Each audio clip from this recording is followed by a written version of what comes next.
نحمده ونصلي ونسلم على رسوله الکریم بسم اللہ الرحمن الرحیم۔ رمضان المبارک کا مہینہ اپنی رحمتوں، اپنی برکتوں، اپنی وسعتوں کے ساتھ براجمان ہے۔ اس رمضان المبارک کے مہینے میں ہم نے وہ کام سر انجام دینے ہیں جن کی وجہ سے ہم زیادہ سے زیادہ نیکیوں کو سمیٹ لیں۔ رمضان المبارک کے مہینے میں ہم نے جو کام کرنے ہیں ان میں سے سب سے پہلا کام ہے ہم نے اپنی فرض نمازیں جو ہیں ان کی پابندی کرنی ہے۔ بہت سے لوگ ایسے ہوتے ہیں جو بہت سے نوافل کے اندر لگے رہتے ہیں، بہت سے ذکر و اذکار بھی کرتے ہیں، لیکن فرض نمازوں کی جہاں تک بات آتی ہے تو اس کے اندر کوتاہی کرتے رہتے ہیں۔ مغرب کی نماز افطاری کی نظر ہو جاتی ہے اور فجر کی نماز سحری کی نظر ہو جاتی ہے۔ اس طرح فرض نماز جو ہے اس کے اندر مکمل پابندی نہیں ہوتی ہے۔ تو رمضان المبارک کے اندر ہمارا پہلا فرض یہ بنتا ہے کہ ہم فرائض کی خوب پابندی کریں، اور رب العالمین فرائض کے اوپر اجر کتنا دیتے ہیں؟ جو شخص ایک فرض ادا کرتا ہے رب العالمین اسے 70 فرائض کے برابر ثواب عطا کرتے ہیں۔ اسی طرح جو ایک نفل ادا کرتا ہے اسے فرض کے برابر ثواب عطا کیا جاتا ہے۔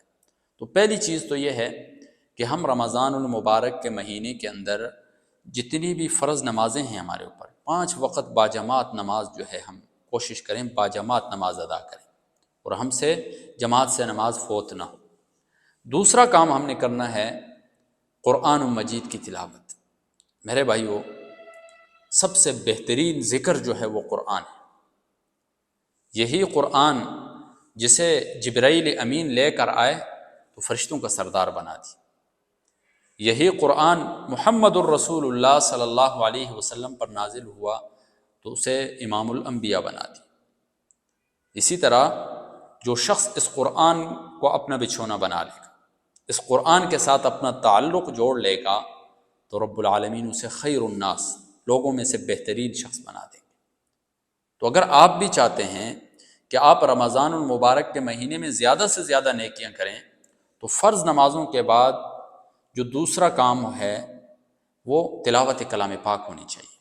آپ مینجمنٹ رکھیں اپنی ساری چیزوں کی، ایک شیڈول دے کر کہ میں نے فلاں ٹائم میں عبادت کرنی ہے، فلاں ٹائم میں اپنے کام بھی نمٹانے ہیں۔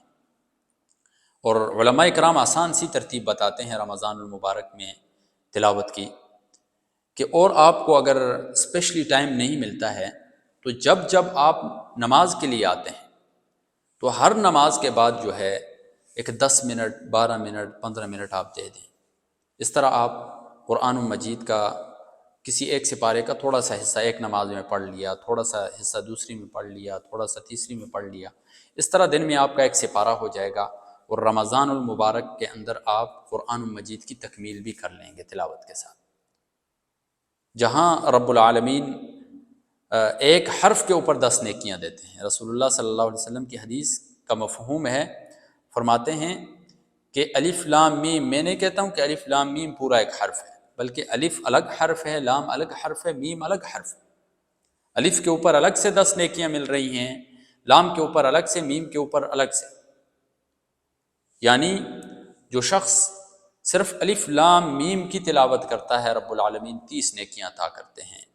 سوچیں جو شخص 6666 آیاتوں کی تلاوت کرتا ہے اسے رب العالمین کتنی نیکیاں عطا کریں گے۔